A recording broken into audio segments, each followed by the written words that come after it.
चलिए आपको एक मैजिक दिखाता हूँ। यहाँ पर है एक ट्रांजिस्टर BC547, ये है एक मॉस्फेट BS170। अब दोस्तों इन दोनों को ऐसे कनेक्ट किया हुआ है कि इन दोनों का अगर एनर्जाइज किया जाए तो ही ये एलईडी चलेगा। तो भैया इसका बेस में मैं एनर्जाइज करता हूँ तो देखिए एलईडी जलता है, फिर इसको छोड़ देता हूँ तो एलईडी बंद हो जाता है। लेकिन मॉस्फेट के केस में ऐसा नहीं है, छोड़ देने के बाद भी मॉस्फेट चालू रहता है। तो ऐसा क्यों हो रहा है भाई? आज हम लोग इस वीडियो में बात करेंगे मेनली मॉस्फेट और बीजेटी के बारे में। दोस्तों मॉस्फेट्स जो होता है ये भी यूज किए जाते हैं कई प्रोजेक्ट में, और कभी हम लोग बीजेटी का यूज करते हैं। बीजेटी को हम लोग नॉर्मल ट्रांजिस्टर से जानते हैं, मॉस्फेट को हम लोग मॉस्फेट के नाम से ही जानते हैं। तो चलिए इन दोनों के बारे में डिफरेंस आज हम लोग इस वीडियो में पता करेंगे। लास्ट तक देखने से आपको पूरा समझ में आ जाएगा। दोस्तों यहाँ पर ये जो ट्रांजिस्टर है इसको बोलते हैं बीजेटी ट्रांजिस्टर और इसको बोलते हैं मॉस्फेट ट्रांजिस्टर। लेकिन दोस्तों हम लोग नॉर्मली जो समझते हैं ट्रांजिस्टर बोलते हैं तो बीजेटी को समझते हैं, और मॉस्फेट बोलते हैं तो मॉस्फेट को। तो आज हम लोग इस वीडियो में बीजेटी को ट्रांजिस्टर बोलेंगे। जैसे ही मैं ट्रांजिस्टर बोलूँगा तो आप समझना कि ये बीजेटी वाला को बोल रहा हूँ। दोस्तों यहाँ पर जो ट्रांजिस्टर्स होते हैं ये और मॉस्फेट के अंदर डिफरेंस क्या होती है? दोस्तों ट्रांजिस्टर दो तरह की होती है, एनपीएन और पीएनपी। मॉस्फेट भी दो तरह की होती है, एन चैनल और पी चैनल। दोस्तों यहाँ पर जो एनपीएन होती है वो नेगेटिव टाइप की होती है, इसका एमीटर जो है वो नेगेटिव में लगती है, और पीएनपी का एमीटर जो है वो पॉजिटिव में लगती है। इसमें भी सेम एन चैनल का जो सोर्स वाला पिन होता है ये जो है नेगेटिव में लगती है, और पी चैनल का जो सोर्स वाला पिन होता है ये पॉजिटिव में लगती है। दोस्तों यहाँ पर BCE का क्या मतलब होती है? बी होता है बेस, सी होता है कलेक्टर और ई होता है एमीटर। दोस्तों इस तरह के एक ट्रांजिस्टर लेंगे तो ये होता है बी यानी बेस, ये होता है कलेक्टर, ये होता है एमीटर। ये डिपेंड करता है ट्रांजिस्टर का मॉडल के ऊपर कहाँ पर कौन सी पिन रहेगी। दोस्तों यहाँ पर जो सिस्टम होता है ये कलेक्टर और एमीटर के बीच कनेक्शन बनाना होता है, और ये कनेक्शन कैसे बनती है? इस बेस में वोल्टेज पाने से। तो ऐसे ही ये एक स्विच की तरह काम करता है, और ये एम्पलीफायर की तरह भी काम कर सकता है। जब इसमें वेरिएबल वोल्टेज आप लोग देंगे बेस में तो इन दोनों के बीच कनेक्शन भी वेरी होता है, धीरे धीरे कनेक्ट होता है। दोस्तों यहाँ पर जो पीएनपी है इसमें भी सेम है, और एन चैनल और पी चैनल के लिए जो जी होता है ये होता है गेट, और डी होता है ड्रेन, एस होता है सोर्स। इसमें भी सिस्टम सेम होता है, ड्रेन और सोर्स के बीच कनेक्शन बनना होता है। गेट में वोल्टेज देने से ये कनेक्शन बनती है, गेट में वोल्टेज हटाने से ये कनेक्शन हट जाती है। दोस्तों यहाँ पर जो सर्किट्स है वो कुछ ऐसा दिखता है। जो VCC यानी पॉजिटिव वोल्टेज है वो लोड की प्लस में जाती है, और लोड की जो माइनस है उससे एक ट्रांजिस्टर की जो कलेक्टर है वो कनेक्ट हो जाती है। फिर जाके एमीटर कनेक्ट होता है ग्राउंड में, और एमीटर और बेस के बीच वोल्टेज दिया जाता है एक रेजिस्टेंस के अंदर से। दोस्तों ये ट्रांजिस्टर होता है करंट कंट्रोल डिवाइस। ट्रांजिस्टर के अंदर अगर बेस से एमीटर के तरफ करंट जाती है तभी ये इस तरफ करंट को अलाउ करती है। लेकिन मॉस्फेट होता है वोल्टेज कंट्रोल डिवाइस, यहाँ पर करंट घुसना मैंडेटरी नहीं है।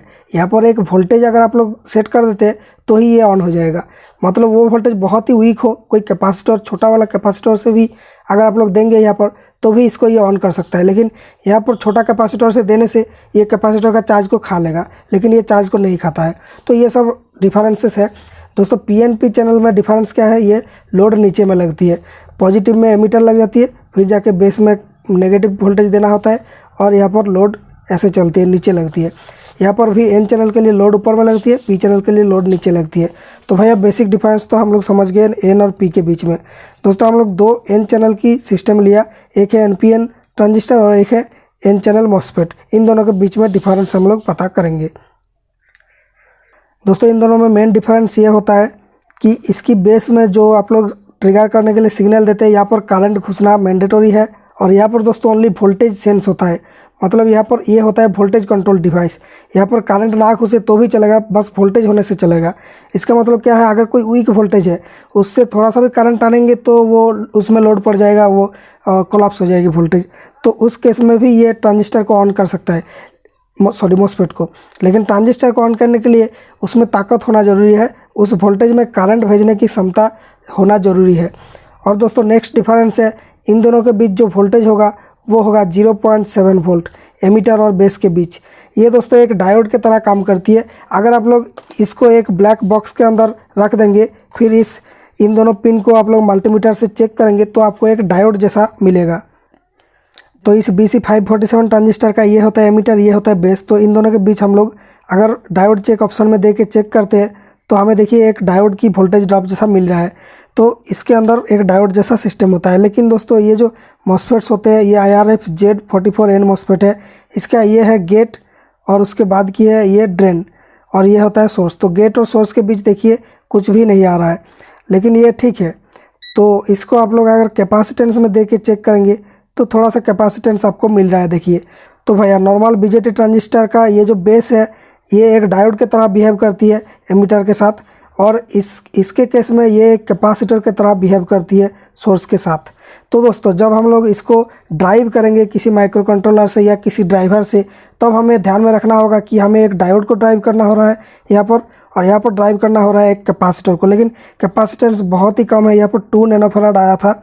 तो इस तरह की जो कम कैपेसिटेंस है इसको ड्राइव करने के लिए कोई यहाँ पर ज़्यादा सावधानी रखना ज़रूरी नहीं है अगर आप लोग स्लो ड्राइव कर रहे हैं। लेकिन दोस्तों अगर फास्ट ड्राइव कर रहे हैं तो यहाँ पर माइक्रो कंट्रोलर में लोड पड़ जाएगी, क्योंकि कैपेसिटर में जब चार्ज नहीं है तब ये बहुत ही ज़्यादा करंट आने लगता है। तो यहाँ पर एक छोटा सा कम रेजिस्टेंस देना पड़ता है, जैसे 10 ओम या कुछ हो गया, तो ये माइक्रो कंट्रोलर की जो पिन है उसको सेफ रखेगा। अगर ये नहीं रहता है तो माइक्रो कंट्रोलर का जो पिन है वो अगर बहुत ही हाई स्पीड में इसको ड्राइव करना चाहता है तो यहाँ पर हाई स्पीड में कैपेसिटर की जो लोड है वो ज़्यादा बढ़ जाती है, फिर वो उस पिन में लोड डालता है। लेकिन दोस्तों इस केस में जो ये एक डायोड की तरह बिहेव करती है, तो आप लोग मानिए कि एक डायोड को ड्राइव कर रहे हैं, तो इसमें अगर आप लोग पॉजिटिव 5 वोल्ट दे देते हैं और इसमें ग्राउंड दे देते हैं तो ये डायोड बहुत ही ज़्यादा करंट टानने लगता है, फिर जाके वो आपका ड्राइवर में लोड दे देगा। तो इसलिए यहाँ पर एक रेजिस्टेंस कनेक्ट करना पड़ता है। जैसे हम लोग LED जलाते हैं ना, उसी तरह से LED को अगर बिना रेजिस्टेंस में लगाते हैं तो ज़्यादा करंट खींचता रहता है, फिर LED ख़राब हो जाता है। ऐसे ही ये ट्रांजिस्टर भी ख़राब हो जाएगा। इसलिए दोस्तों यहाँ पर एक हाई रेजिस्टेंस दिया जाता है, जैसे कि कुछ किलो ओम हो गया। ये डिपेंड करता है ट्रांजिस्टर की पावर क्या है, ट्रांजिस्टर की HFE क्या है, ये सब के ऊपर। दोस्तों HFE क्या होता है, इस बेस में जितना करंट घुसेगा उसका कितना गुना करंट इस कलेक्टर से ये ला सकता है, उसको बोलते हैं HFE। अगर HFE इसका 100 होता है तो यहाँ पर बेस में अगर 1 मिली एम्पियर करंट आप लोग देते हैं तो यहाँ पर 100 मिली एम्पियर तक करंट आप लोग ले सकते हैं। यहाँ पर 1 एम्पियर लाने के लिए यहाँ पर 10 मिली एम्पियर करंट देना होगा। लेकिन दोस्तों मॉस्फेट्स के लिए ऐसा कोई सिस्टम नहीं है। यहाँ पर इसको ऑन कर दिया मतलब ये ऑन हो गया। यहाँ पर एक वोल्टेज की थ्रेशोल्ड की बात होता है, जहाँ पर मान लीजिए कि ये 5 वोल्ट में ऑन होती है, तो यहाँ पर 5 वोल्ट के नीचे देंगे तो ये धीरे धीरे कनेक्ट होगा। मतलब यहाँ पर एक डिमिंग जैसा कुछ सिस्टम आएगा, ये धीरे धीरे कनेक्ट होगा, ये एक रेजिस्टेंस के जैसा बिहेव करता है। लेकिन दोस्तों अगर आप लोग 5 वोल्ट दे देते हैं तो ये पूरा एक वायर के जैसा बिहेव करेगा, पूरा कनेक्ट हो जाएगा ये अंदर में। और इसके अंदर जो ड्रेन और सोर्स के बीच जो मिनिमम रेजिस्टेंस होता है वो भी एक फंडा होता है जब आप लोग सर्किट बना रहे होते हैं। तो यहाँ पर आप लोग मान लीजिए बहुत ही ज़्यादा हाई करंट भेजना चाहते हैं, जैसे कि कुछ 10 एम्पियर मान लीजिए, तो इसके अंदर जो कनेक्शन बन रही है वो कितना अच्छी तरीके से कनेक्ट हो रहा है वो भी एक कंसर्न है। तो यहाँ पर एक टर्म यूज किया जाता है, वो है RDS ऑन। तो RDS ऑन का मतलब क्या होता है, ड्रेन और सोर्स के बीच रेजिस्टेंस जब ये ऑन है। तो ये RDS ऑन एक मॉस्फेट के डाटा शीट में मिल जाएगा। ये कुछ मिली ओम में होती है। जैसे कोई हाई वोल्टेज की मॉस्फेट हो, जैसे यहाँ पर देखिए 7N65, ये 600 वोल्ट तक सहन कर सकती है। तो ये SMPS में जो इनपुट साइड होता है 400 वोल्ट की साइड, उसमें लगाया जाता है। तो इसमें कुछ ओम होती है, 1 ओम या 2 ओम इस तरह का हो सकती है। लेकिन जो हाई करंट लो वोल्टेज वाली मॉस्फेट होती है, जैसे कि Z44N, इनमें ये होती है 0.02 ओम इस तरह की होती है। मतलब ये बहुत ही कम होता है। जैसे एक तार होता है, ये इतना कम रेजिस्टेंस कोई तार का कम डिस्टेंस में रेजिस्टेंस के बराबर है। मतलब ये पूरी कनेक्ट कर देता है, तो ये हाई करंट में हीट नहीं होता है। लेकिन दोस्तों अगर ऐसा ट्रांजिस्टर यूज करते हैं तो ये पूरी कनेक्ट नहीं कर पाता है। इन दोनों के बीच 0.2 वोल्ट की ड्रॉप हमें मिल जाता है। मतलब इससे नीचे हम लोग नहीं जा सकते हैं। कलेक्टर और एमीटर के बीच 0.2 वोल्ट का ड्रॉप होगा ही, चाहे आप कितना भी कम करंट आनो, ये ड्रॉप होगा ही। मतलब ये पूरी कनेक्ट नहीं होता है। तो यहाँ पर वोल्टेज की लॉस होता है ट्रांजिस्टर से स्विचिंग करने से। मानिए कि यहाँ पर आप लोग VCC में दिए थे 5 वोल्ट, तो यहाँ पर आपका लोड को 5 वोल्ट कभी नहीं मिल सकता है। चाहे आप इस बेस में कितना भी अच्छी तरीके से बेस को ऑन कर लो, यहाँ पर मैक्सिमम आपको मिल सकता है 4.8 वोल्ट, लेकिन 5 वोल्ट नहीं हो सकता। लेकिन ये जो मॉस्फेट्स होते हैं, इनके केस में अगर आप लोग VCC में 5 वोल्ट दिया तो यहाँ पर जो कनेक्शन ये बनाएगा ग्राउंड के साथ, ये पूरा डायरेक्ट कनेक्शन बना देगा। मतलब 0 वोल्ट ड्रॉप इसमें होगी, तो इस लोड को पूरा 5 वोल्ट मिल सकता है। तो ये भी एक डिफरेंस है मॉस्फेट और ट्रांजिस्टर के बीच में। चलिए आपको एक मैजिक दिखाता हूँ। यहाँ पर है एक ट्रांजिस्टर BC547, ये है एक मॉस्फेट BS170। अब दोस्तों इन दोनों को ऐसे कनेक्ट किया हुआ है कि इन दोनों का अगर एनर्जाइज किया जाए तो ही ये एलईडी चलेगा। तो भैया इसका बेस में मैं एनर्जाइज करता हूँ तो देखिए एलईडी जलता है, फिर इसको छोड़ देता हूँ तो एलईडी बंद हो जाता है। लेकिन मॉस्फेट के केस में ऐसा नहीं है, छोड़ देने के बाद भी मॉस्फेट चालू रहता है। तो ऐसा क्यों हो रहा है भाई? तो भाई आप इसको ऑफ़ कैसे करेंगे? ऑफ़ करने के लिए इसका गेट को टच करके आपको माइनस वाले पॉइंट को टच करना होगा, तभी जाके ये ऑफ़ हो जाएगा। और इसको ऑन कैसे करना? इसकी गेट को टच करके प्लस वाले टर्मिनल को टच करें तो ऑन हो जाएगा। दोस्तों इस तरह से लोग टच सेंसर बनाते हैं बहुत लोग, लेकिन उनको पता ही नहीं होता है ये क्यों काम कर रहा है ऐसा। लेकिन दोस्तों इसके लिए भी ऐसे टच करने से काम होता है, लेकिन उतना अच्छे से काम नहीं होता है, ये एलईडी अच्छे से नहीं जलता है। तो फिर फंडा क्या है इसके अंदर? तो भैया मैंने आपको पहले ही बताया कि बीजेटी होता है करंट कंट्रोल डिवाइस। इसको ऑन करने के लिए करंट की ज़रूरत होती है। तो मेरे हाथ के अंदर से ज़्यादा करंट नहीं आ पा रहा है, तो भी ये हाफ जल रही है। और इसको छोड़ देने से करंट तो बिल्कुल नहीं आ रहा है, तो नहीं जल रहा है। लेकिन ये होता है वोल्टेज कंट्रोल डिवाइस, इसमें ओनली वोल्टेज सेंस होते ही काम हो जाता है। इसको टच किया तो देखिए वोल्टेज इसको मिल गया, फिर ये ऑन हो गया। लेकिन अब कैसे इसको वोल्टेज मिल रहा है? क्योंकि इसका जो गेट होता है ये कैपेसिटेंस की तरह होता है, मैंने आपको दिखाया। तो वो कैपेसिटर क्या करती है, वोल्टेज को स्टोर रखती है, इसके अंदर थोड़ा सा वोल्टेज को स्टोर रख देती है, फिर जाके ये ऐसे जलता रहता है। फिर उस वोल्टेज को मैं यहाँ पर अगर ग्राउंड को टच कर देता हूँ तो वो वोल्टेज कोलैप्स हो जाती है और ये बंद हो जाती है। तो भैया मॉस्फेट की खासियत यही होता है। इसीलिए दोस्तों मॉस्फेट की सर्किट में यहाँ पर एक रेजिस्टेंस तो लगा रहा हूँ लोड को कम करने के लिए, कैपेसिटिव होता है तो इसको ड्राइव करने के लिए हाई स्पीड में, तो ये एक कम रेजिस्टेंस लगाता हूँ। और एक हाई रेजिस्टेंस ऐसे लगाया जाता है ग्राउंड के तरफ, जिससे कि ये ऑफ़ हो सके तुरंत। जैसे ही यहाँ पर वोल्टेज ख़त्म हो गया ये तुरंत ऑफ़ हो सके। और दोस्तों एक चीज़ मैंने आपको अभी तक नहीं बताया, मॉस्फेट के ऊपर एक रिवर्स डायोड होती है। इस डायोड को आप खोल नहीं सकते, ये मॉस्फेट के अंदर ही बना हुआ होता है। ये डायोड यहाँ पर इस तरीके से होता है सोर्स से ड्रेन की तरफ। तो ये नॉर्मल डायोड के तरह ही होता है, इसका सारे प्रॉपर्टी नॉर्मल डायोड के तरह ही होती है, लेकिन ये एक रिवर्स डायोड के तरह काम करता है।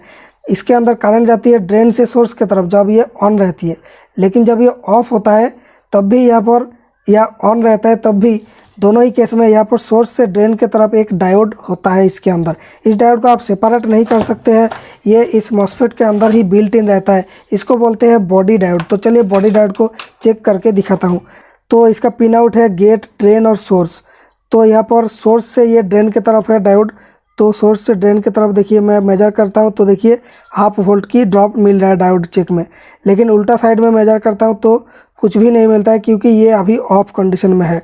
तो ये बॉडी डायोड एक तरह से हमारा सुविधा ही होता है ये रहने से, क्योंकि अगर हम लोग कोई ट्रांसफार्मर को इससे ड्राइव करते तो ट्रांसफार्मर या कॉयल की, तो इस केस में ये कॉयल जब ऑफ होता है तो यहाँ पर बहुत ही हाई नेगेटिव वोल्टेज पैदा होती है। ये कॉयल की सिस्टम होती है, मतलब कॉयल की एक प्रॉपर्टी होती है, तो जिसके चलते ये मॉस्फेट ख़राब हो सकती है। इसलिए ये डायोड क्या करती है, उस हाई नेगेटिव वोल्टेज को इस नेगेटिव के साथ मतलब शॉर्ट कर देता है, तो जाके ये मॉस्फेट सेफ रहता है। तो भैया एक बार हम लोग समराइज कर लेते हैं कि हमने क्या सीखा इस क्लास से। एक बीजेटी हो गया, ये एक मॉस्फेट हो गया। ये बीजेटी को ड्राइव करने के लिए यहाँ पर एक हाई रेजिस्टेंस की ज़रूरत होती है, जैसे कि कुछ किलो ओहम, लेकिन इसके लिए एक लो रेजिस्टेंस की ज़रूरत होती है, जैसे कि कुछ ओहम।